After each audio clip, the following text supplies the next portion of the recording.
You ask Tiger to solve. This deals with linear equations with one unknown. The final result is u equals -2. Let's solve it step by step.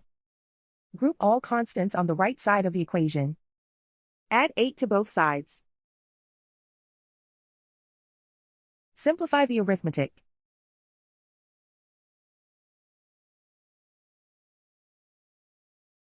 Isolate the u. Divide both sides by -12.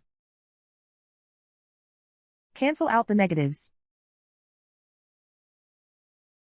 Simplify the fraction. Move the negative sign from the denominator to the numerator.